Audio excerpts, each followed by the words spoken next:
Faith has a new frequency. The Spirit of Huntsville. KHSPLP, Huntsville, Texas. Spirit 94.3. Hey y'all, it's Cameron Lee TV on your radio today. As the new school year approaches, Spirit 94.3 is praying for our students, teachers, and school employees across Huntsville and Walker County. May our students have the courage to learn, grow, and show kindness. May our teachers have strength, patience, and wisdom. And may every school become a place where children feel safe, supported, and encouraged. Here's to a great school year from your friends at Spirit 94.3. Hope lives here. Pastor Wade Phillips here, Waverly Station Cowboy Fellowship. Loving your neighbor doesn't always require a grand gesture. Sometimes it's checking on someone who lives alone, helping carry groceries, sharing a meal, or simply taking time to listen. Small acts of kindness can change the atmosphere of an entire community. Let's be the kind of people who notice one another, serve one another, and pray for one another. Huntsville, let's love our neighbors well. A community message from Spirit 94.3. Morning everyone, Josh Mashi here with a quick Huntsville area weather update for this Thursday. This morning we're starting with sunny, then a slight chance of showers and thunderstorms. Later today, keep an eye on the sky with highs in the upper 90s near 97, with the heat index running near 105. Take care out there. Making disciples of all nations from here to the world. Spirit 94.3.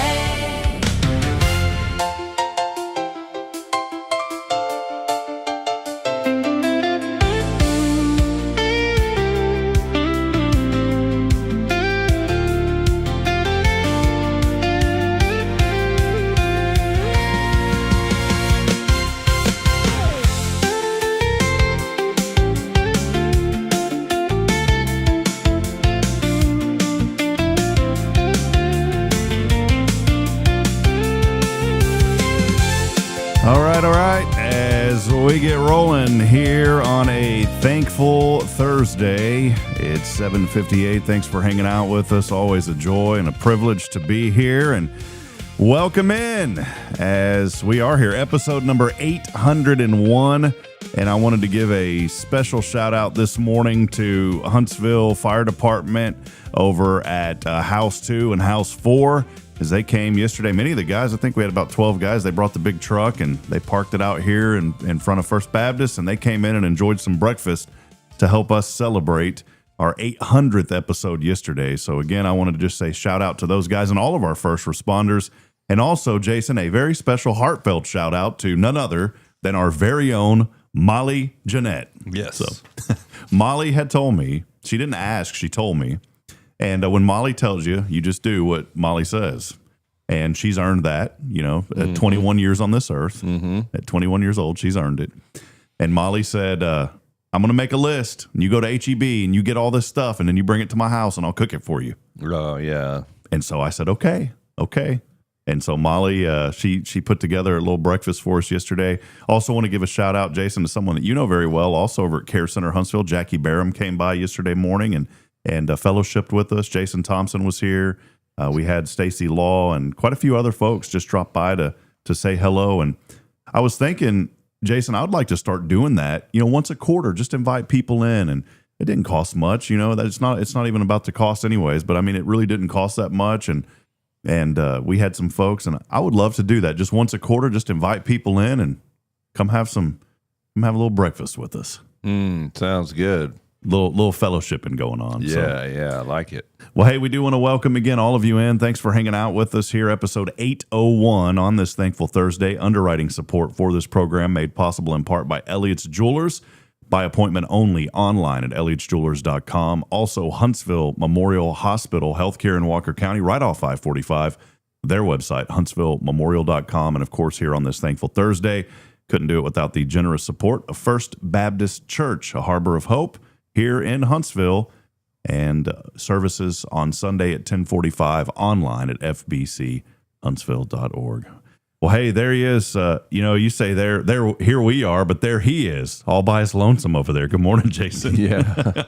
Good morning. It's good to be here, Rob. I'm in the captain's chair here because Rob is sitting over at the producer's desk, but hopefully for the last week, right? I think, yeah, the last couple of days. And I was sitting here thinking, Jason, I do like being over here just because of the technology. It's so much easier to manage. But the issue is we're separated. You know? That's like right. all my guests and you and our co-hosts, and it just doesn't feel I don't want to say it doesn't feel like friendly. It just seems distant. Yeah, it does seem distant. Even though the room, and we got a pretty big studio in here, so it's nice. I wanted to say something real quick. You know, I'm so appreciative of First Baptist here, and because I think about just the work that goes into anything, and when I look at the studio, Jason, I don't ever want to take it for granted as we walk in. And I was telling somebody yesterday about the flooring. Somebody had asked, one of the firemen were asking about it. They said, this is a beautiful space. We didn't know it was here. That's why we want to invite people in to just let them know, what the Lord's doing here.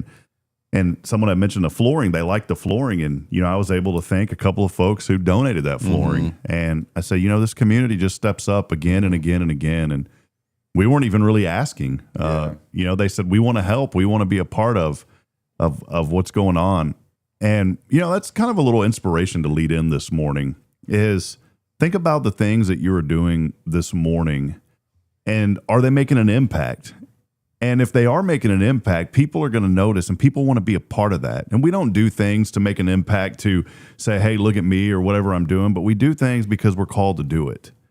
And I believe, Jason, that whenever we really step into our calling and we stay true to that and we don't deviate from it, that people notice and they want to be a part of it. And I think it's just the idea of this studio. You think about the families that came together, and, and I've been public, and he's okay with me saying it, with Dr. Jones and Anna, they were a big part of this, and we couldn't have a lot of what we have in here without the generous support of their family and so many others. And I think it's just a good message this morning to remind people, don't get discouraged. And if you know that you're in your calling this morning, continue down that path and do not deviate from it, and the Lord will bless it. I mean, it was I don't want to say we weren't 40 years in the wilderness, Jason, but we were about 3 years in the wilderness over here, getting this done. Yeah, no, it's, in fact, Dr. Montgomery came by. We're going to have him on in a couple of weeks.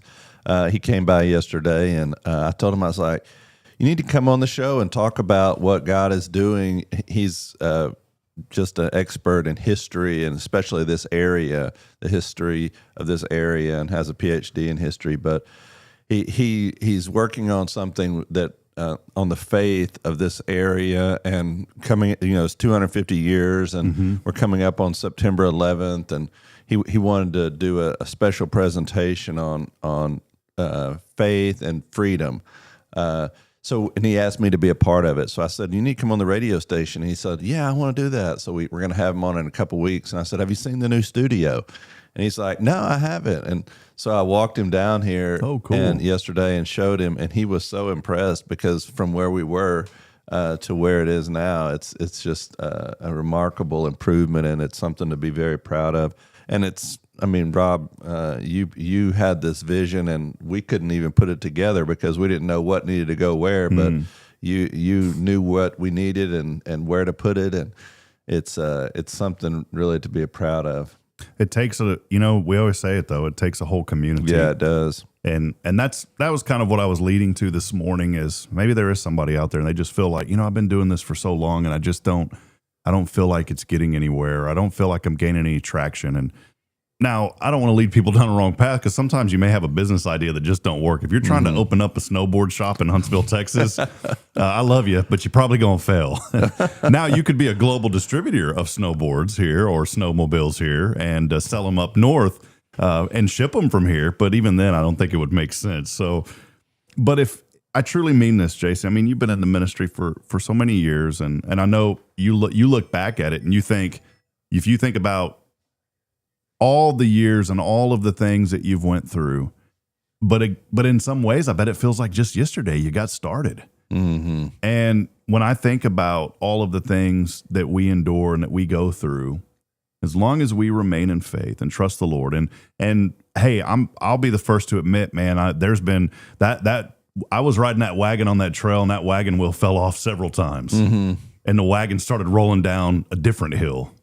but the Lord has always repaired that wheel, and he's put it back on for me and got me back up and going again. And I just feel like there's somebody out there this morning that, their wagon they feel like it's running out.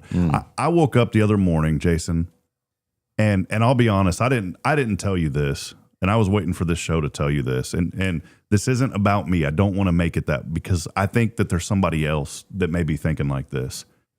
And we have to be mindful about what enters our mind.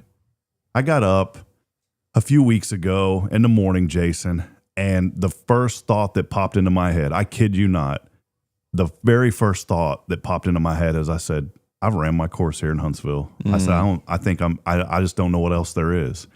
And that is a terrible thought, because you think about how the Lord is moving here at this church. Yeah.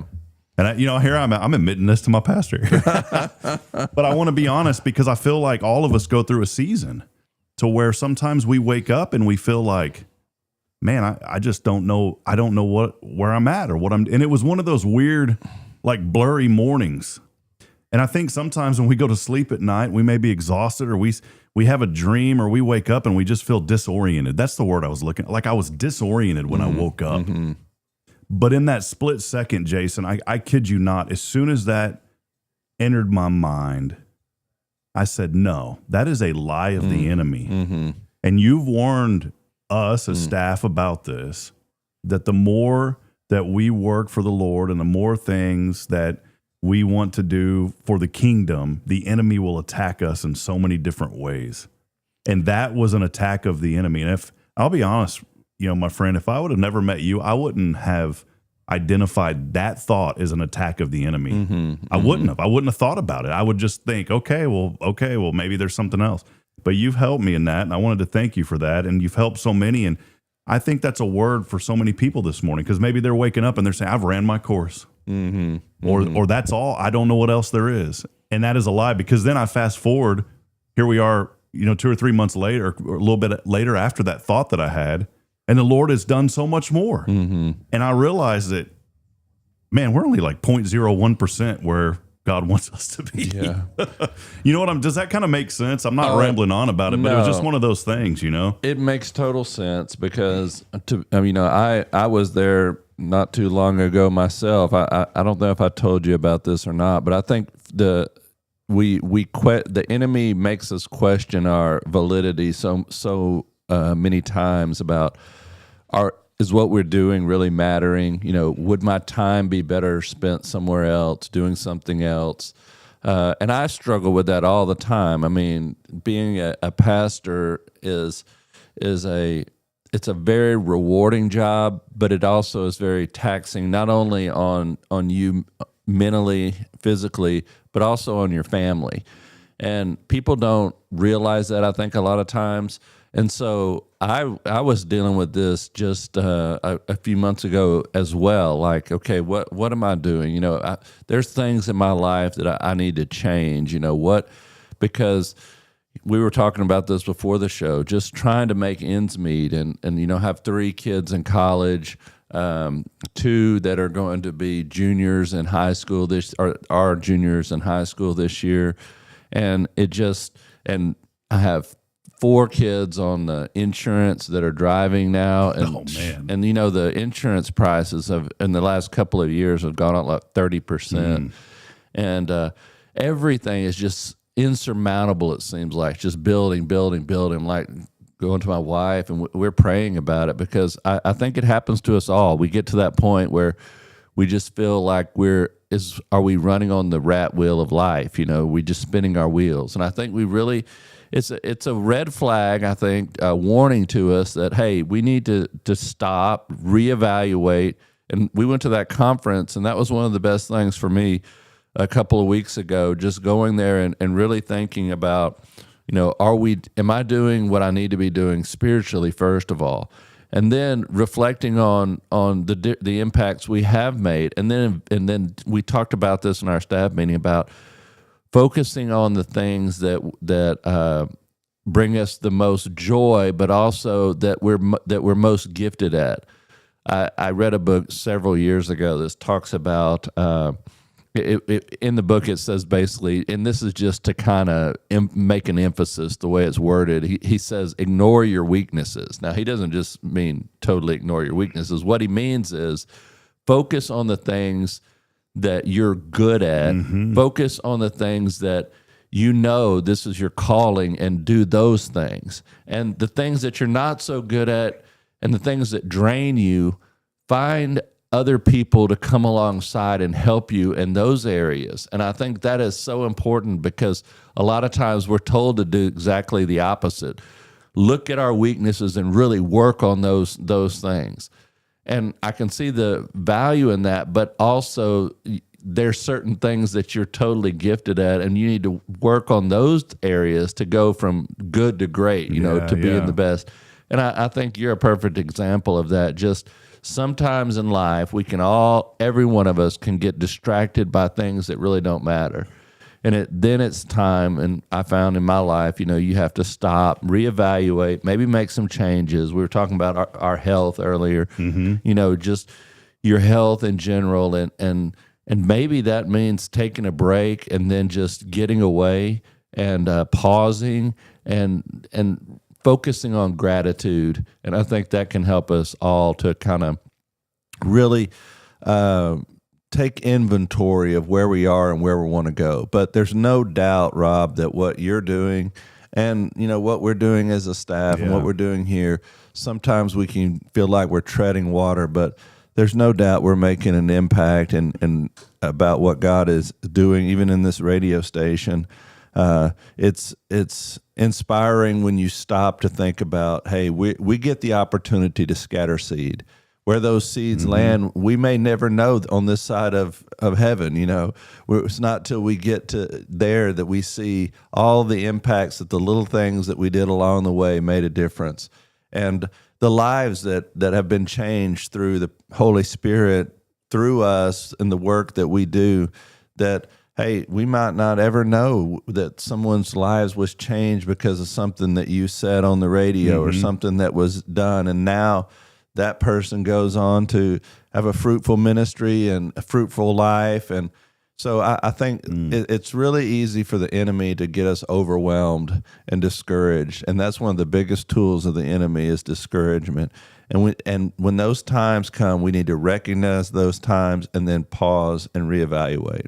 I'll tell you one thing that I've been telling you that the Lord has put on my heart is a burden for conviction and a prayer for conviction. Well, that prayer for conviction has turned into something that's, boy, it's a really scary prayer, Jason. And one of the prayers, I've shared this with you before, is, Lord, do whatever you need to do. That is from a human flesh standpoint, that is a scary prayer. But when you're in faith, you know that everything is going to be fine. But the prayer has not only been, Lord, help me and convict me in ways that I need to be convicted. And it's things that you don't even realize, just your attitudes and the things that you think. And it's easy to get on social media and see what someone else is doing, and then immediately your first thought is, boy, I wish I had that. And then you go down this whole rabbit trail of, well, what about this? And what about this? And man, I wish that would happen. And then all of a sudden you forget that you've taken your focus off of what God is doing and you've turned it back to a worldview. We're all guilty of it. Every one of us crosses paths somewhere, sometime, to where we see something and we're like, man, I wish that was it. And the Lord has started to convict me of those kind of things because I've prayed for it. But here's the one that he put on my heart the other day, and he's answered it. He's answered it, Jason, is I said, Lord, give me less. Give me less. Now, I'm not talking about give me less in my faith. But Lord, give me less of worldly things, of things that I think I need. And if I don't need them, Lord, take them away. He's answered it. And you know what? He's answered it in ways that I haven't been happy with. And I'm just being transparent, or from some of the entities that I'm, working and doing things. And I feel like that's an answered prayer. But here's the fruit of it, Jason. When we pray for those things and he always answers them. Here's the fruit of it.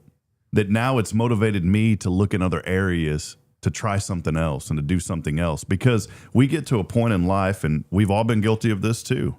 We get to a point in life to where sometimes we just get a little stagnant. And sometimes that pond needs to be stirred up a little bit. Otherwise, the algae starts growing and the moss, and it just gets murky and you can't see through it. It's like our friend Jason Thompson. He once in a while, he works for a guy. They go out and they skim all that stuff off the top of the pond. Sometimes we just need to get some stuff skimmed off the top of the pond, man. No kidding. That's what I'm saying. You have to pause and reevaluate. So, anyways, I'm not like, it's not a negative morning. It's a positive morning, and it's some positive things that I'm thankful for, because if we don't have the right attitude about how we face a situation, we can look at things from a very negative way, and all of a sudden things start to unravel. And so as this morning, the encouragement is, as you pray, ask the Lord to identify areas of your heart that maybe need to be a little softened. And maybe there's some areas in your life that you do need to say, you know what, maybe this is cool, but is it really doing something that's going to benefit the kingdom of the Lord? And I'm just saying, I'm not saying it judgmentally, but that's what he's put on my heart. And one final thought before we wrap up this first segment. You know, you and I were talking about going up to Dallas a couple of weeks ago. Man, those events are so good because I mean, you could go to something and you could come back and maybe you really didn't take away anything. But if you pause and think about it, this event, I took away a lot. There's been other events that I've went to that I'm like, well, okay. But even in that moment, you're fellowshipping with people. Yeah. There's always something you can take home. And this one I took home a lot. And there was a lot of great education that I learned in this. And one of the things that the Lord has put on my heart is just that call to evangelism. You know, to go out and reach people. And when I came back from that, it was kind of affirmation of, or confirmation of, well, these are the things that I've been praying about. The Lord has convicted me of this. That's one of the convictions was, hey, man, I need to be out witnessing more and talking to people more. And then all of a sudden we go to this conference, and what's the first one that I go to? Yeah. And I was like, man, so it was, and I know from you too, you go to these and you come back rejuvenated, but it's not just it's going and then coming back and doing. Yeah. And just being around other people that are dealing with issues. And, you know, like I said to you that I was in the pastors group, and I hadn't been to a conference like this in years, but just being around other pastors and hear about what's going on in their life, what's working for them, what they're struggling with. I mean, that was just a good time for me. And then also just getting away with my wife and just being up there. We were in the Dallas area. My son's working up there. We got to spend some time with him. We got to go just do some things that we normally don't get to do, you know, go to Bass Pro Shop, stuff like that. Yeah. But we just had a great time, and it was rejuvenating. I think when you get to those times where you feel like you're coming to the end of your rope, it's a reminder that, hey, you need a break. You need to stop. You need to pause. You need to like you said, skim some things off at the top, make clearer in your life, and focus on those things that bring you joy, or that God has gifted you in. Well, yes, sir. Well, let's take a quick break, and when we come back, we've got more to discuss. National Day of, and then for those of you that always hang out with us on the social media feed, we always have news you can use. We're going to save that for the social media feed, but when we come back, it's the National Day of a few things, Jason.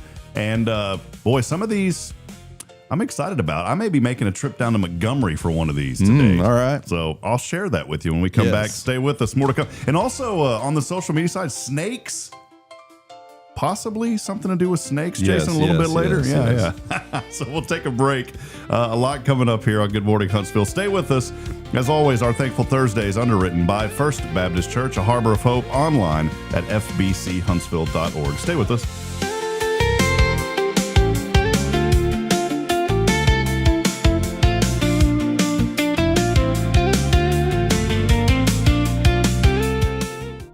Hey y'all, it's Cameron Lee TV coming at you on your radio today. If you're listening from behind the walls of the TDCJ unit, know this. You may be behind bars, but you are not beyond the reach of God's grace. Your past is part of your story, but it does not have to write the ending. There is forgiveness, hope, and a new life through Jesus Christ. You are seen, you still have purpose. And here in Huntsville, people are praying for you. Spirit 94.3, hope lives here.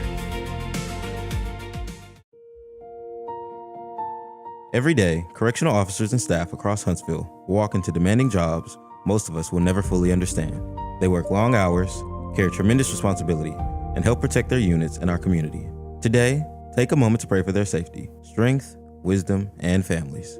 To every TDCJ employee listening, your work is seen, your service matters, and Huntsville is grateful for you. A community message from Spirit 94.3. From Huntsville, Texas, hope lives here. Spirit 94.3.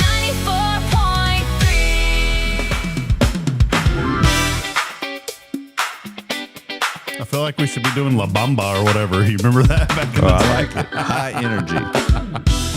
Oh, good stuff, man. Welcome back in as we get rolling here on Good Morning Huntsville. 8:22 is your time here with Pastor Jason Bay. Good discussion to get started. And hey, I want to let folks know, if you're out there, chime in and let us know you're out there. Many of you are on the YouTube feed this morning. We try to share that still on our Facebook.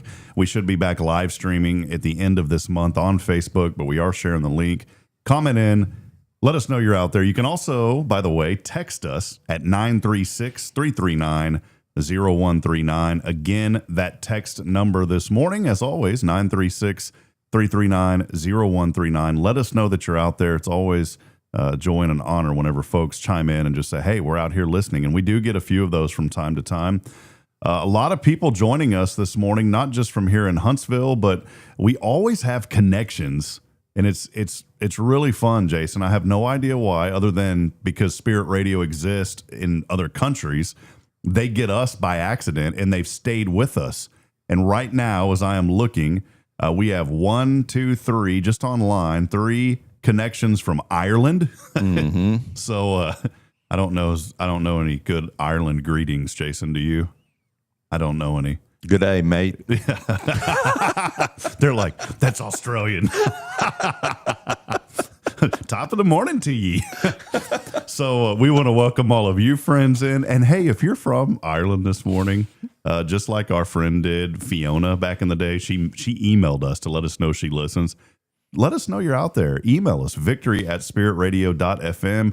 We also have some friends from Germany joining us this morning. So it's not just local.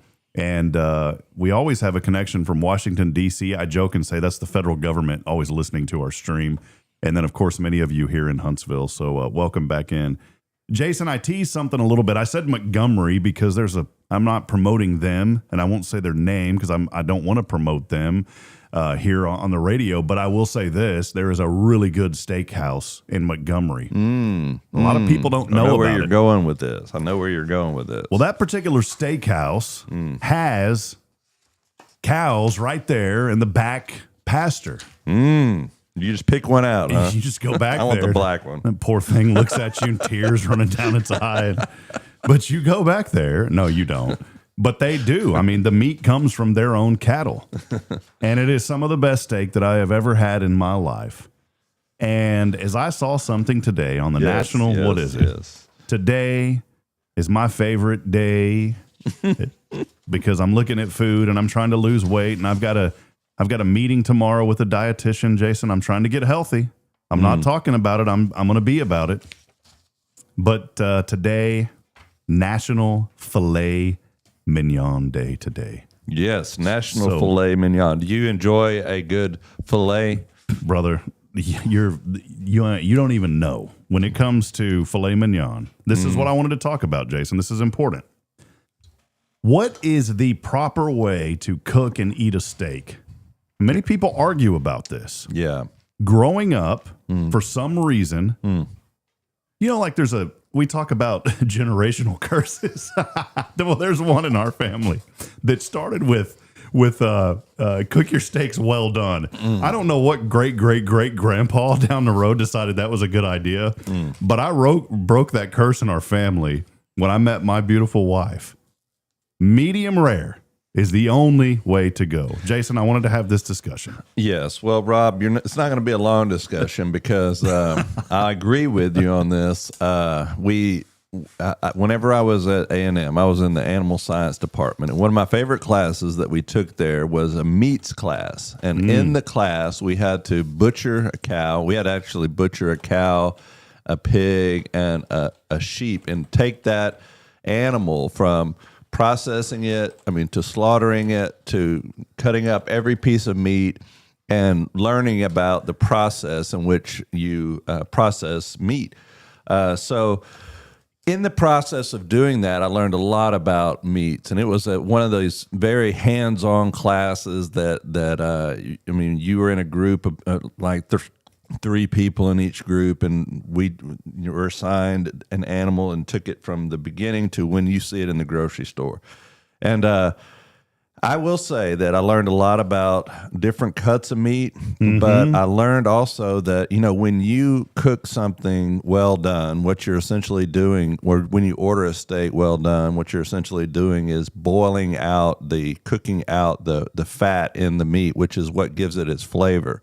So if you go to like Texas Roadhouse or any of these other steak places and you order your steak well done, they are going to naturally pick out one of their worst steaks, because you're not going to be able to tell the difference between that steak and one that has higher marbling, which gives the steak its juicy flavoring. See, I knew you would know. You're the expert at this. Well, Jason. I'm not the expert by any stretch of the imagination, but I did go through this in college. And so if you do go to a steakhouse and you do order well done, you will get a worse cut of, not a worse cut, but a worse quality of cut of meat, because they're not going to serve you their top marbling steak when it's just all going to cook out anyway. So, well, I looked up something here. The Food Network talks about some good facts here for steaks, and this reference back in 2024 from the Food Network, advising people, and this isn't just an etiquette, but it is real, cutting against the grain. So the muscle, I didn't know any of this. Muscle fibers, yes, run in a direction called the grain. Cutting across those fibers shortens them, which makes the meat easier to chew. Yes. So can you see the grain when you cut? Yes. Now, the steaks and stuff like that this doesn't apply to as much because of the way that they do always cut against the grain. But when you have a cut of meat, you're not going to cut it any more than it's already processed from the grocery store or whatever. But for instance, if you buy skirt steak, which is what they make fajitas out of, if you cut it the wrong way, you cannot eat it hardly at all, because there's so many fibers in the meat. So you do have to look where the strides of the meat are going and cut across that. So that's probably why if you go to a cheaper restaurant and you order some sort of steak fajitas, I've been before when we're out of town and we'll try to find somewhere to eat and usually use the Google reviews. Well, the Google reviews lied to me one time because this was like a 4.4 star, and I caught the back end of the 0.6. I was the 0.6 star. You get what I'm saying? Yes. I ordered steak fajitas and I couldn't chew them, and that probably makes sense that they didn't cut it right. Some other stuff here, how many times do you order a steak and then they immediately see? I think this is just something I was thinking of, that this maybe isn't confidence in your cooking. Okay, now this could start a whole debate here, but I'm not a fan of when I go out to eat somewhere and they say, "Can you cut into the steak to make sure it's done right?" If they know how to cook it, they're not going to ask you that because they're confident in how they cooked it. Do you agree that they should ask you, or are you a fan of cutting into it first, or should they just leave you alone and let you eat it? Well, I'm not a big fan of cutting into it. I never complain about it. Most of the time that you order it, though, honestly, in most of these places, if you order it medium rare, it's going to come out medium. They're always going to cook it a little bit more than what you want it. But, I agree with you. I think that you should trust the cook there. And now the higher end steakhouses, they are more precise in how they cook the meat, but if you ever pick one out, by the way, you go in there and they have the display case and they say, "Would you like to pick one out?" Well, what you want to look for is in the pink parts of the meat, is there little white specks? That's called the marbling in the steaks. The more little pink, the white dots inside the pink, not the outside, because that cooks away, but inside the meat, that marbling is what you want to look for, and that will distinguish whether the quality of that steak, the quality of steak is varied from standard to standard grade to prime, and those steaks are, according to as they're cut up, they're graded according to those grades. and then you can get a select steak or a prime steak based on the marbling that's in that steak, and that can sell for different prices. But if you just look at one and it's just pink and there's no dots inside, that's going to grade less than one that has more white inside the little fat flakes within the meat. See, this is why people need to listen to this show. That's because right. I'm learning right here. And I have, Rob, really quick, 10 true or false questions about filet mignon that I found were pretty interesting. And so let's see if you can get any of these or some of these. Filet mignon is cut from the tenderloin portion of the cow. True or false? False. True. It is the tenderloin portion of the cow, which is like when you think about a deer, you hear people talk about the back strap. Mm-hmm. It's the strap that goes alongside the back, which is the tenderloin. Filet mignon is known for having a high amount of fat marbling compared to a ribeye steak. True or false? True. False. Filet mignon is actually one of the leanest cuts of beef. In French, the word mignon roughly translates to small or dainty. True or false? True. You're right. It is true, and that's why when they come out, they're smaller than like a ribeye. Filet mignon is generally considered the most tender cut of beef available. True or false? True. Yes, it That's is why it's right. the most expensive when you go out, right? That's right. Because it is naturally low in fat, filet mignon is frequently wrapped in bacon during cooking to add moisture and flavor. True or false? False. No, it's true. Don't you? It's wrapped in bacon during cooking to add moisture What do they do and with flavor. what do they do with the bacon after? They never bring me bacon. Yeah, usually they're wrapped in bacon. They never bring it to me. Really? Well, There goes my steak etiquette. yeah. Great. Number 6, filet mignon is taken from a muscle on the cow that gets lots of daily exercise. No. Yeah, you're right. False. It's from the major muscle that does very little work. It's the one in the back, like we talked about earlier. That would be my brain if that was my muscle, Jason. I'm just kidding. Number 7, filet mignon is one of the most expensive cuts of beef per pound because each animal yields a relatively small amount of it. I would say true. That's true.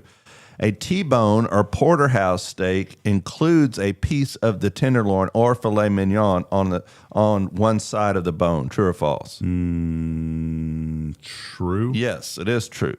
Number 9, filet mignon is best cooked using long, slow cooking methods like stewing or braising for several hours. No, false. Yeah, you're right. False. Yeah, you're going to ruin it doing that. Yeah, because it's already tender and low in fat. It's best prepared using high heat, fast cooking methods like searing, grilling, or broiling. All right, last one. Filet mignon has a much stronger, punchier beef flavor than a New York strip steak. True or false? True. Ah, no, you had it. False. Okay. While highly prized for its melt in your mouth texture, filet mignon has a milder flavor compared to beefier, high fat cuts like New York strip or ribeye. So there you go. 10 facts on the filet mignon. My final question on this, Jason.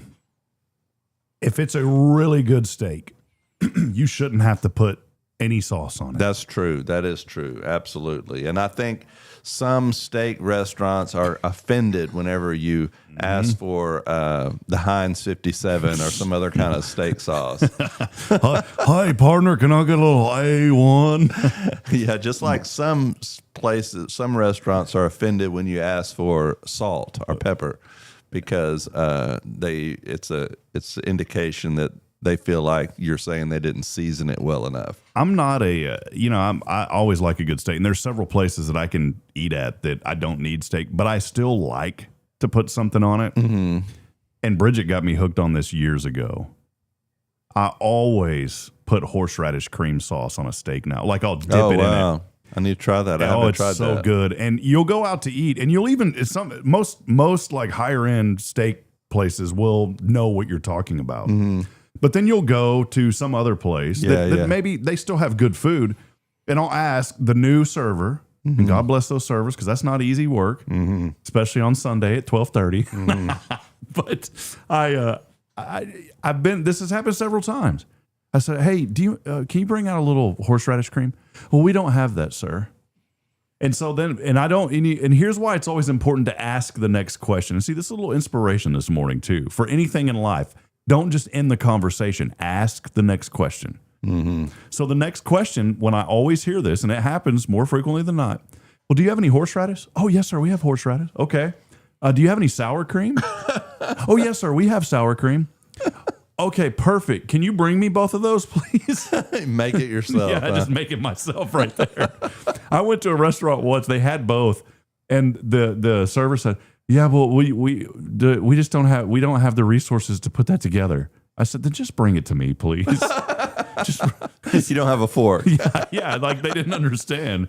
And so, one, ask the next question, but two, have a little grace. Okay. Yeah. So, well, hey, it's been fun on these first two segments. We're going to wrap it up here on the radio. We're going to go back to music and programming here on Spirit 94.3. But do us a favor. Why don't you just hang out with us on YouTube? Go search for Hello Huntsville and join the YouTube stream, because we have the coveted #1 segment of the week coming up with Jason Bay's News You Can Use. And the teaser, Rob, what's the worst thing that could possibly happen to you at football practice? Coming up. All right. We'll take a break. We'll see the rest of you on YouTube. If you're on radio, have a blessed day, but come hang out with us. We'll be back in a moment. Good morning, Huntsville, here on Spirit 94.3.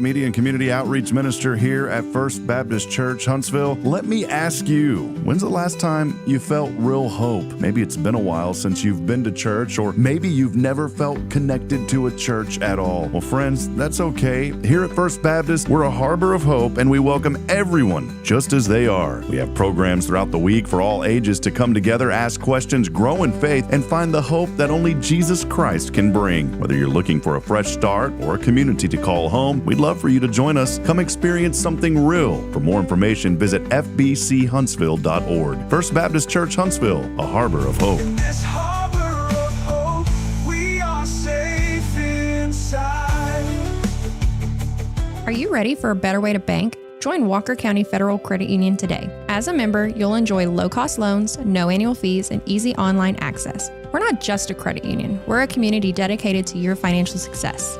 Experience friendly service tailored for just you. Why wait? Join us online at walkercountyfcu.com or drop by our location at 1802 Normal Park Drive, Walker County Federal Credit Union, member NCUA.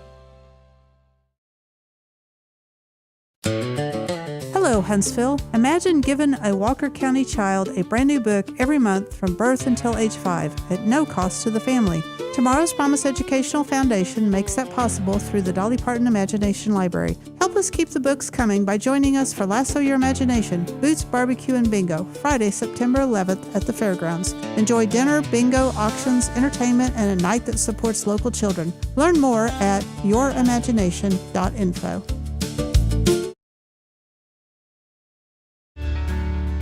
Hi, I'm Billy Cawthon, manager of Sam Houston Memorial Funeral Home. We know times of loss are tough, and you need a place to feel comfortable and cared for. At Sam Houston Memorial Funeral Home, we pride ourselves on being with you during those really tough days. You can rest assured that we will be on your side and by your side every step of the way. Thank you for your trust. Sam Houston Memorial Funeral Home, supporting families every day, every step.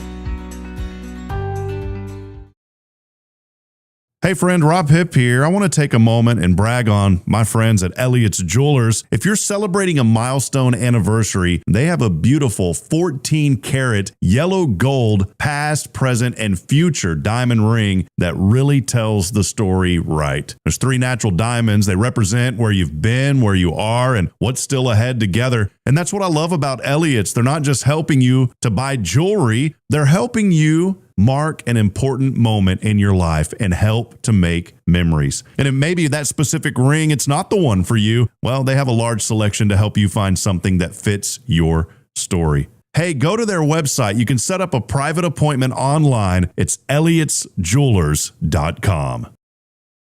Hey friends, this is Rob Hipp, and I'm here to talk about a true expert in the real estate world. Let me introduce you to my good friend, Terry Coleman of the Coleman Realty Group. With 33 years in the business, I've dedicated my life to making your real estate dreams come true. Specializing in residential properties, I serve Walker and Montgomery counties, from Spring to Trinity and areas all around. They call her your next door agent, and here's why. I'm not just here to help you find a home or lease a property. I'm here to build lifelong relationships. Whether it's residential or commercial, farm or ranch listings, there's something for everyone. Now you might wonder, what sets Terry apart from other real estate agents?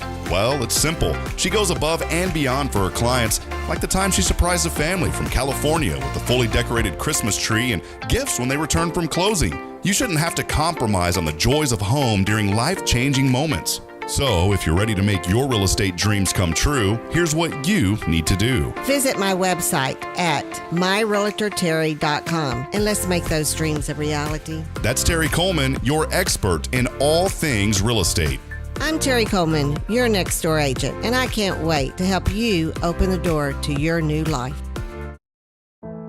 The Oak Ridge Disciple House is a faith-based 501c3 nonprofit Christian character building ministry helping men 18 and older who are suffering from drug and alcohol addictions. If you or someone you know needs help, there is light at the end of the tunnel, and that light can be found through the Oak Ridge Disciple House. For more information, visit oakridgedisciplehouse.com. Making disciples of all nations, from here to the world. Spirit 94.3.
All right, everybody, welcome back here as we continue on the journey. By the way, we have memberships for this show now for Behind the Scenes with Rob and Jason and whoever else is in the studio. Those are only $100 a month. Nothing. We don't talk about anything bad. We always talk about good things. Yeah, the best show happens between the breaks. Yeah, so we were just, we're trying to sell these memberships, and if you would like to be a part of it, $100 a month, underwrite the radio station. I mean, that's a great deal. Yeah. But no, I'm just kidding. That's Jason. I do want to say something real quick, and then we're going to move into news you can use. Do want to welcome everybody. I'll say something here just briefly, but first I want to thank our great supporters, Elliot Herzlich, Elliot's Jewelers. Elliot has been an incredible friend of mine, but more importantly, an incredible friend of this community since he came here many years ago. When it comes to jewelry, I don't know of anybody that puts more into what they do. Now, you can say that's true for anybody, any business. Of course, people are going to be passionate about what they do, but Elliot takes it to a whole nother level. There's a heart behind every piece. There's a reason that he does what he does. And at the end of the day, it's not just about his business. More importantly, it's about this community. He gives back, and he has been a tremendous asset, not only to this community through his services that he provides at the jewelry store, but more importantly, to the services he provides to this community. Elliot was one of our was in fact the first founding sponsor of this platform here on Hello Huntsville. He has been with us since negative day one, since day zero, they call it sometimes.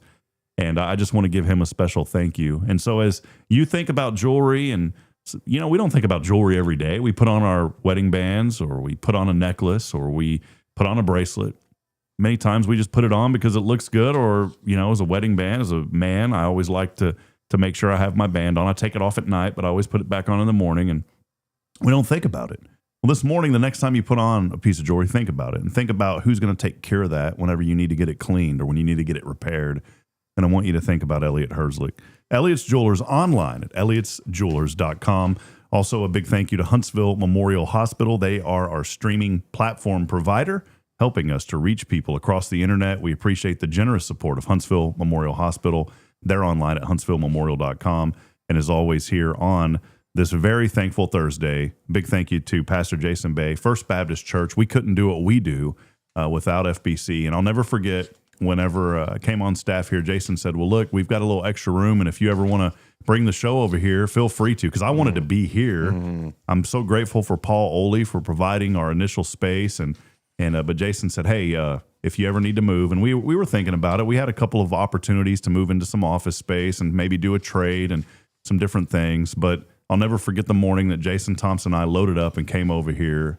And it has been such a blessing. And during that break, Jason, we were talking about not taking things for granted. I had mentioned this yesterday to someone. I said, I don't ever take for granted walking into this church building every day and being able to come into this room. And we use it for so much. We use it a lot for the church, for what the ministry outreach that we do through media. But we use it for so many community connections. When we see folks like Chaplain Holmes come in here and does his gospel show. And so I never take it for granted. The support from this church has been phenomenal, and we couldn't do what we do without the support from First Baptist Church. The church doesn't do it for recognition, but I'm going to recognize it, and I'm just so grateful to you, Pastor, to our membership here at First, and to this community for providing this space. Yesterday we saw it with the firemen. They got to come in here, and that's why I want to open this up more to people and just let them in on the things that we get to do every single day. So thank you again to FBC online at fbchuntsville.org. Well, Jason, I teased it a while ago, and here we go, coming at you live from Bat Capital, USA. The wind is blowing in the other direction this morning, and so you don't notice the bats, but it's blowing in the right direction for news you can use with none other than the man, there's not a myth, but the legend, Pastor Jason Bay. He doesn't like that intro, but too bad, brother. All right, here we go. That is right, Rob. This is news you can use on this Thursday, August 13th, 2026. What's the worst thing that could possibly happen to you at football practice? This is from USA Today. A high school football team in Arkansas recently had quite the scare when one of its players went to grab his helmet for practice, but unbeknownst to him, a venomous snake was inside. Good night. Staff from Maumelle High School found a cottonmouth, one of the most venomous snakes native to Arkansas, nestled in the padding of the helmet on Thursday, August the 6th. Thankfully, everyone is okay. This is the student who found the snake was getting ready for football practice in Maumelle, about 18 miles northwest of Little Rock. He noticed something was moving inside of his helmet. So he took it off and he took it to his defensive coach, who then gave it to the head football coach for further observation. The helmet ultimately ended up with the athletic director, and the snake was wound up tight between the helmet padding and the exterior of the helmet. So how would you like to do that, Rob? Put on your football helmet for practice and notice that there is a venomous snake inside of the helmet. Well, Jason, I would be scared to death. My mother does not like snakes. She's probably going to go ahead and turn this episode off, by the way, if she's watching us. But I want to show this because as you were talking about it, and it's not always easy to pop this stuff up right away, but as you were talking about it, I'm going to show it on the screen here for the people now. As you were mentioning this snake, Jason, I'm showing it to the people now. Look at that thing there on the screen. That is unbelievable. That's not a small snake. No. So I've never had, you know what's weird? Like if you see a snake, doesn't it just feel out of place? I'm sure you've probably seen a lot of snakes out there on your property, but every time I see a snake, it just feels, I don't know, it feels kind of weird, man. I don't see them a lot, but you know, we saw the what is it, the coral snakes. Mm-hmm. And I've learned that those haven't really hurt anybody since the 70s, but there's this huge internet myth that everybody dies from them. Well, they're scared of people. Mm-hmm. But you know what I'm saying? Do you ever get, if you see a snake, and when's the last time you saw a snake out on your property? Well, we have a lot of rat snakes because we have chickens and they like to eat the eggs. So we have a lot of those, but it's pretty interesting because the dogs will usually tell you that there's a snake nearby and you can go over and kill it. But yeah, we have a few. I haven't seen as many this year, but we see one at least every year, but not a venomous one. Yeah. This is a cottonmouth, which is also we usually refer to them as water moccasins. But in his helmet, that's pretty scary. On this day, Rob, in 1942, Walt Disney's full-length animated feature Bambi premiered in theaters. Remember when you saw Bambi for the first time? Full confession, you know I'm not like a huge movie dude. Yeah. I have never watched the full Bambi, even with my children. Oh man, you know they all about these remakes now. They should remake Bambi. That's what they should do. A live action version of it. Yeah, that would be awesome. That'd be awesome. President Trump announced yesterday that White House Press Secretary Carolyn Leavitt is going to leave her job at the end of the month. Now, I highlighted that one on the sheet today because, you know, whether you like President Trump or not, I must say that she does a phenomenal job at handling the media. And for a young lady, I mean, she is very, very much on her toes. You know, I think she keeps the president out of a lot of hot water, and her responses to the media demands a lot of respect. Well, I think of Kayleigh McEnany, who was his. Yeah. You know, we got to see her, yes, meet we her. did. Yes, we did. But that has got to be, and I'm not just saying it because of the president. I'm saying for anybody who is a press secretary, exactly. That is not an easy job because everybody is. Like they're coming at you with pitchforks, no matter what, no matter who you're representing. You're right. I admire her a lot for I mean, just like you said, constant stress, constant, you know, scrutiny. Everything you say is, you know, just analyzed to the nth degree, and she does a phenomenal job. But she will be stepping down. She says she wants to spend more time with her family. She had a baby not too long ago, and so she'll be stepping down. She'll be a hard one to replace, I think. Yeah, I was going to say tough shoes, big shoes to fill. And I wanted to mention one other thing. You know, we don't talk a lot of politics here, but it's important to highlight her because, you know, she's a young lady of faith, just like Kayleigh is too. Mm-hmm. But it's so neat sometimes because I will put on the news. I don't watch the news as much as I used to. But I'll be glancing through and maybe I'll pop on Fox News. And one day I'm sitting there, Jason, I said, boy, that that young man looks familiar. It was a young man that I gave him his first job in Georgetown, and I always knew that he was destined for something huge. He was just always very outspoken. He didn't hang out with people his own age. He always hung out with older people, and he learned a lot, and he taught me a lot. And his name's Mason Champion. He's a great young man, and it was our pastor's son when I used to live in Georgetown. Well, I'm sitting there flipping through, and I see this young man, and I knew he was in D.C., but he's in one of those, those congressional settings, those hearings or whatever. And here he is sitting behind a guy, and he's you look at those, and you always see people kind of just sitting there. Well, it was Mason. And I looked him up, and he has got a pretty high up job now with the Department of Treasury. He is like a vice president over some sort of Department of Treasury thing. And and I Googled it, and I was like, man, he's been all over the news. So it's kind of cool to see that. You never know who you're going to cross paths with. And here's this young man doing big things in our capital. Yeah, that's awesome. That's awesome. It's neat to see how. And I'm one of my friends in college was the same way. I saw him every day in college. He was one of my closest friends, and he went on to be very big in state politics here in Texas. Things you need to know: Taylor Swift. I know you love Taylor Swift news. Can't wait. Taylor Swift, Lyle Lovett, and more will be inducted into the National Songwriters Hall of Fame. Swift is the youngest writer ever to receive the honor. The induction ceremony will take place at a yet-to-be specified date this fall. So Taylor Swift and Lyle Lovett, Texas Aggie, going into the National Songwriter Hall of Fame. I love Lyle Lovett's music. We used to go see him a lot. He'd come over to College Station because he did graduate from A&M, and I've seen him many times. But great guy. Not hating. I'm not a Swiftie. Nothing against her. I just I never really got into it. But I am a Lovety. Yeah. Me too. All right, the top 5 most popular car colors in the United States. What do you think the number 1 most popular car color in the U.S. is? Silver. No. Blue. Well, those are 2 of the top 5, blue and silver. Blue is number 4, and silver is number 5. Black? Black is number 2. Wow, it can't be red. No, red's not on the top 5 list. Then what other color would it blue? I mean, we already went over them. Black, silver, blue. You're missing an obvious one.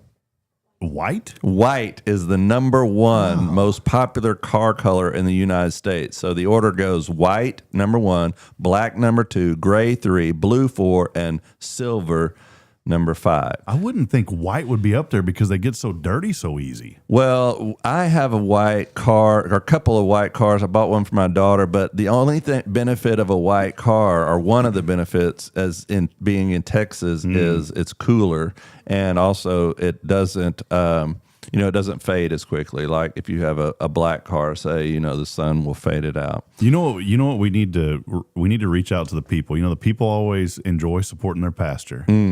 And maybe there's somebody out there this morning that has one of those white Crown Victoria, those Crown Vics. Yeah. You would look pretty legit, Jason, cruising. And you got to make it, lower it. Well, yeah, and you need to have that spotlight on the left window. Yeah, and a big sound system in the trunk. Like a 90s version. J-Bay rolling up in that Crown Vic. What up? All right, Rob, I highlighted this because we've dealt with this here at the church recently. We have a 3-story education building here on our campus that has 1 elevator in it, and the elevator has been broke down because it requires a special part, and it's been broke down for the past 2 weeks. They're supposed to get it fixed tomorrow, so we'll have that elevator back up and running, but we have heard a lot of feedback on the fact of the broken elevator, and I know some people can't get up to the 2nd and 3rd floor just because they're not physically able to, but I wanted to include this thing you need to know. Just 3 minutes of stair climbing instead of taking the elevator can help lower your risk of at least 13 types of cancer, according to a new study. Researchers found that This simple burst of energy or movement may reduce the risk of certain cancers by up to 7%. So there we go. We're trying to help your health here at First Baptist Church by having the broken elevator, encouraging you to spend 3 minutes walking up the stairs on Sundays. How did they come up with this stuff? And they study it, Rob. This is legit. Well, and they probably make a ton of money. I was just looking, MD Anderson, they do great work, by the way. Yes. They've got a lot of almost $8 billion in operating revenue. But there's somebody that is doing these surveys and supplying these organizations. I just don't know who would think there's somebody sitting around at a table and they're sitting here thinking, well, Leroy over there, he's doing pretty good. He hadn't really got cancer. Oh, it's because he's been walking upstairs all the time. Yeah. Who thinks of this stuff? Yes. Well, there you go. We do here at First Baptist. And we're encouraging people to take the stairs. Take the stairs. It helps you risk of at least 13 cancers to reducing by 7%. You want us to put that on social media and make a sign for Sunday? Yes. Here benefiting you spiritually, but also physically. It's been 30 years, Rob, since Mel Gibson and Danny Glover last starred in a Lethal Weapon film. But according to Gibson, the next installment in the franchise is going to be the best one yet. The 5th film in the action film series has been in development for years. And so Lethal Weapon 5 is coming out, but there's no current announced date yet for the release. So did you watch the original? A long time ago, but don't get me started on, because you know how I am about these series. If just go 2 and then after 2 call it quits. More now than ever, sequels and remakes. It's like no one has any imagination to come up with something new. The Los Angeles Lakers were sold to an American businessman, Josh Kushner and Bob Iger, yesterday for over $12 billion. I heard about that. Yeah, that's amazing. 12% of people say they did this for the first time this year. 12% of people say they just did this for the first time this year. I mean, some of these statistics are ridiculous. Like cleaned out their garage? Open their windows. Huh. Do you open the windows in your house ever? This could start a war. I get in touch with my Martha Stewart side every once in a while. Yeah. Get a little crafty. Yeah. All right. And I'm the kind of guy that likes a good window open. Mm-hmm. Now, Bridget, she said it makes the house stink. And she does have a valid point, because now all the pollutants and everything in the air, growing up at grandma's house, she didn't have AC. The windows were always open. Mm-hmm. But nowadays it feels like if you open the door, the window to your house, you smell like a wet dog after a few minutes. I like a window to be open, Jason. Fresh air. Yep. Well, I will say we open the windows in our house probably once a week, depending on who's cooking. When the living room fills up with smoke, it's time to open the windows. Or who put the popcorn in the microwave. Yeah. Almost 60% of people agree that you should not call someone before 8 a.m.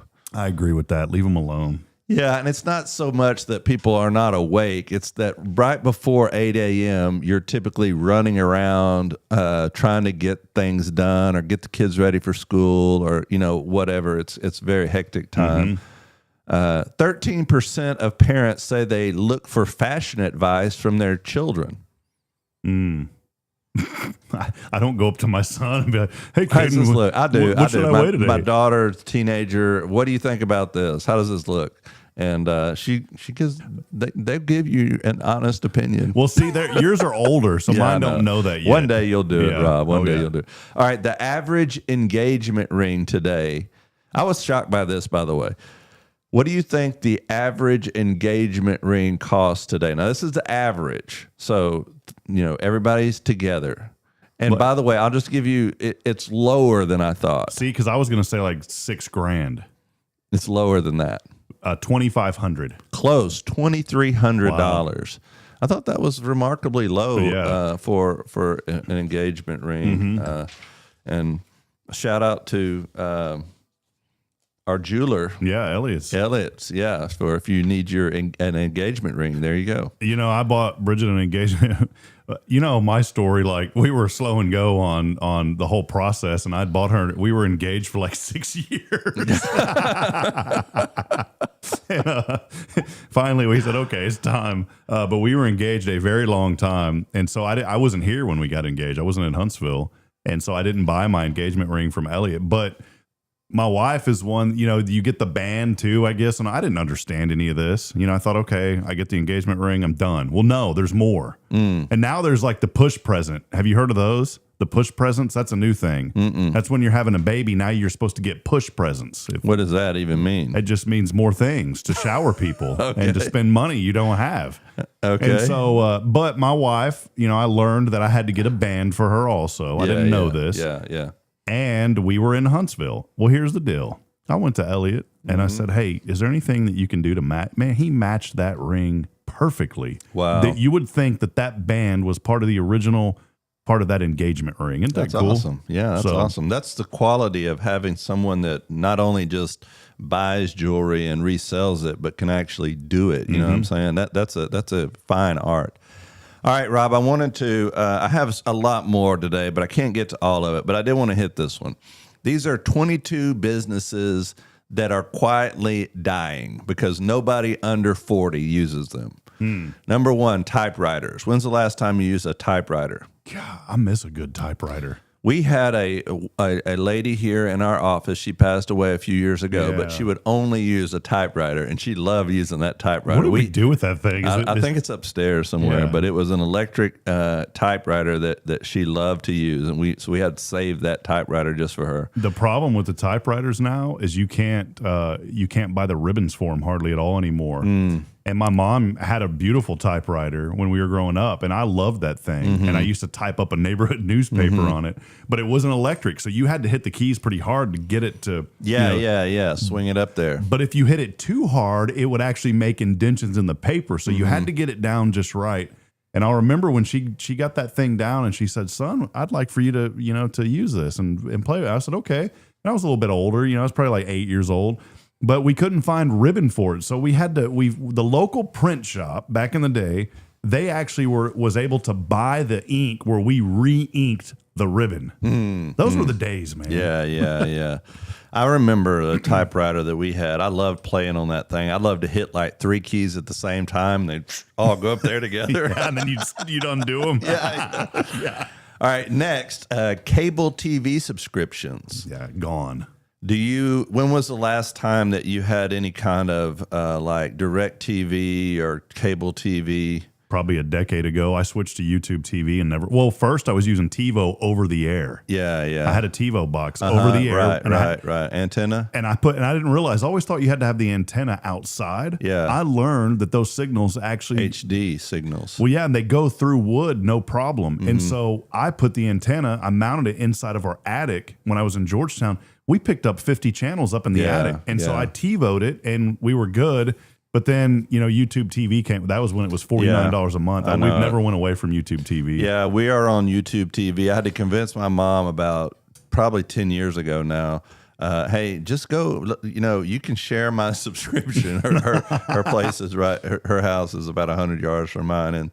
And you won't have to pay this direct TV bill anymore. Yeah, and when y'all had the antenna, you probably told her, "Hey, get off of this," and it probably saved a lot of money not having to buy foil anymore for the antenna. The foil cost went down. But I will say that they get you because we went to fiber, and internet, and that's when we cut the cord. But I mean, you're paying for internet, you're paying for the subscription, so I mean, you're going to pay somebody. Hey, I don't want to interrupt your list, but I have to tell you this. Y'all are out there in Richards. This is how fast technology is advancing. You guys have fiber out there in Richards, and there's still areas in my hometown of Georgetown where there's 120,000 people, and many of them don't have fiber capability yet. And that's right near Austin. That's pretty incredible to think of the infrastructure right there at y'all's house. Yeah, and you think about it, how quickly you become dependent on something, like I said, like 10 years ago, or maybe not even that long ago, is when we got fiber out there. And before that, we were like using satellite internet, and it was really slow at that time. And you just couldn't get anything. And now we take it so for granted that soon as it goes out for a second, then I hear from the kids, Dad, the internet's not working. The internet's not working. I said, you don't need the internet. Go outside and do something.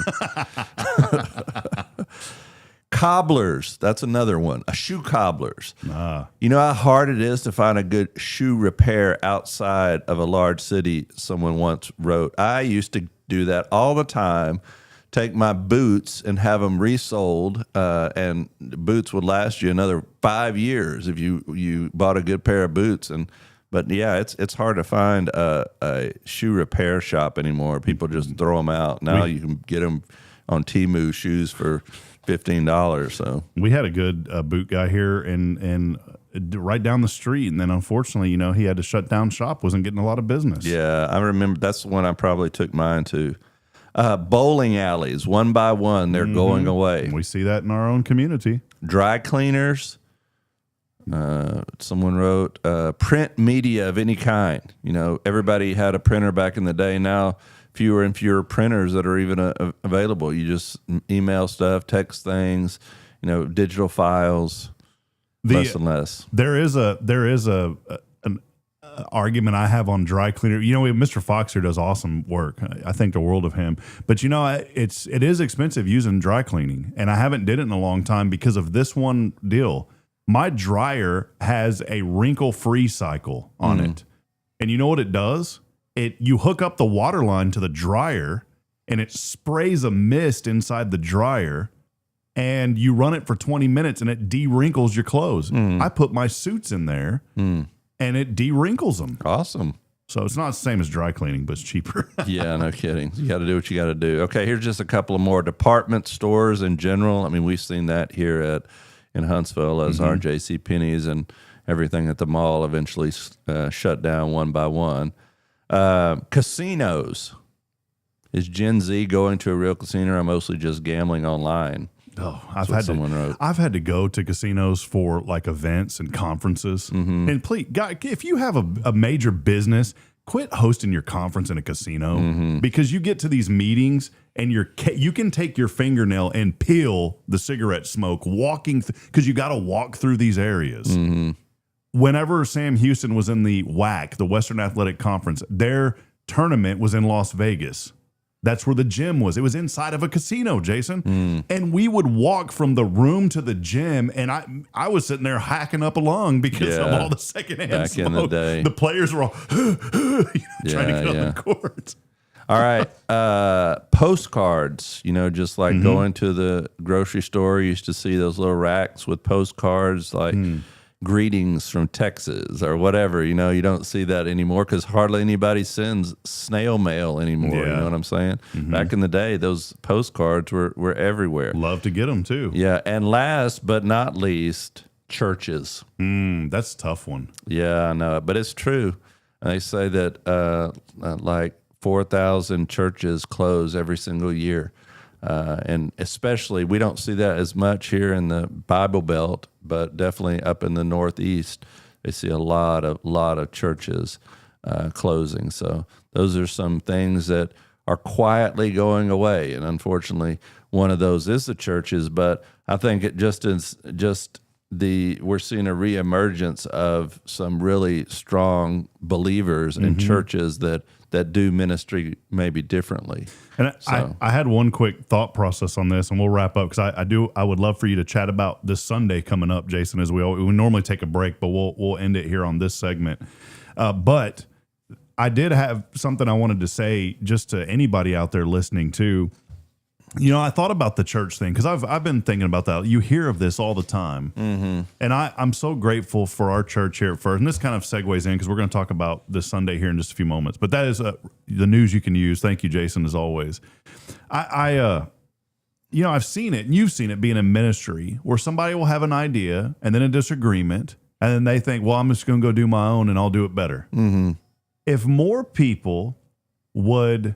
Number one, and I don't say this in a negative way because it's a positive thing, but anytime that there's any type of little scuffle, just work it out. Communicate. You talked about this Sunday. Communication is key. And so many times we don't communicate. And if we would just sit down and talk and maybe go have lunch with somebody, I learned it the hard way whenever our rodeo arena in Georgetown, they didn't, they ended up not saving it. And I'll never forget, one of the counselors said, Rob, you never talked to me. He said, if you would have talked to me, maybe I would have had a different idea about this, but you never talked to me about it. And that really educated me. And I think a lot about church too. And I was at a conference a couple of years ago, a technology conference. You guys allowed me to go down to the Woodlands, and the pastor there was talking about how it just really broke his heart because there was somebody that was very close to him in his church, but he didn't like the way that one thing was going, so he left and started his own church.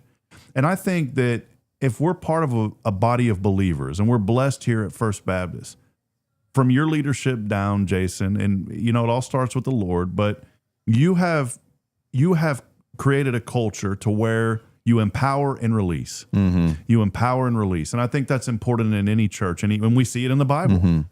But if more churches would focus like what you've been able to do here and the leadership at this church of identifying people that have talents and allowing them to flourish in their lane, then that way people would not want to go out and do their own thing. I have no intention of ever wanting it because I've seen firsthand all the heartache and it's not easy. When I first met you, I said, well, one day maybe I'd like to be a pastor. And then I was like, nope, I'm cool with where the Lord has me, man. But I say this for a reason. One, respect authority of where you're at. And if you have any, I talk to people all the time, and part of my job here at First is outreach, Jason. And people will always come and say, well, we'd love to come visit your church because ... They'll talk. And I said, have you talked to your pastor? I did this. So I talked to one lady about this a couple of years ago, and she said, no, I haven't. But she goes, thank you for reminding me to just go talk to my, and she did. And they've stayed at their church. Hallelujah. Obviously, I want people to come here, but I also want people to communicate, especially with their pastor.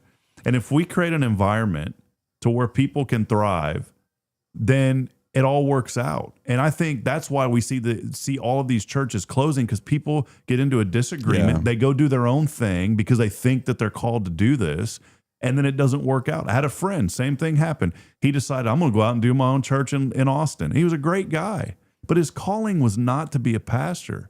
His calling was to serve under leadership. And he realized that. He goes, maybe I shouldn't have went out and tried to do my own thing because it didn't work out. He's one of the victims of that 4,000. Yeah. Well, I'll just say you're right. I mean, we need to major in the majors. Find, even as a pastor, there's a lot of things I think that you have to have humility to know that you're not good at everything. You have to know, like I said earlier in the very beginning of the show, find the areas that God has gifted you in and focus on those areas, and then bring people alongside of you that are good in other areas that are gifted, and entrust to those people that their gifts and empower and release. We always use that here to, hey, do what God has called you to do to the best of your ability. I'm not going to come behind you and question everything that you do. I may have done something a little bit different, but just because I do it different doesn't make it right. So go and do what God's called you to do. And we've experienced God's blessing here. But yeah, I think we have to major in the majors, focus on the main thing. A lot of churches close because exactly what you said, for unnecessary disagreements. Also, a lot of churches close because they're resistant to change. We live in a changing culture, and they're resistant to that culture. And then, another reason why a lot of churches a lot of churches close is because they don't focus on just the gospel message. It becomes about tradition. It comes about pleasing ourselves, and we ultimately make the church in our image instead of the image of what God has called us to do. And that's what we're going to be looking at this Sunday, by the way. Acts chapter 2, the formation of the early church, the very first church that was started, and looking at the foundation of what the church is called to be and how we're called to do life together. The church is about our relationship with God, but it's also about our relationship with one another, because life is too difficult to do it on your own. So we want to invite you to come and be a part of our services this Sunday, and look at that first church and what made that first church so strong. It's so impactful for that we're still talking about it today. Yeah. Well, amen. Well, Pastor, I appreciate you. And man, I'm just so thrilled, as we get the privilege to do this on Thursday. It's one of my favorite days of the week. Obviously, Sunday is my favorite.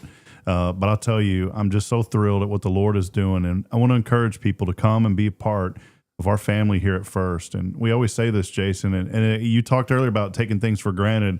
And I try to pause every day, as I mentioned when we walk into the studio, how grateful I am. But how grateful I am for this church. We have seen lives transformed, not just informed, but transformed. People come and they genuinely want to grow in their relationship with the Lord. And the more that I mentioned earlier about talking about it and being about it. Well, sometimes talking about it makes us be about it. Mm-hmm. And we need to continue to have those conversations, to remind each other, to have gratitude, to be thankful for what the Lord has provided, and to not look to our neighbor and say, boy, I wish I had that. But just pause for a moment and continue to talk about it. And the more that you do talk about things, I believe the more that you will be about things. Yeah. But you got to talk about the right things with the right people, and then put that into action. It's not always easy, man. Yeah, no kidding. Yeah, so come and be a part. We look at it, we need you, but more importantly, you need the church. Amen.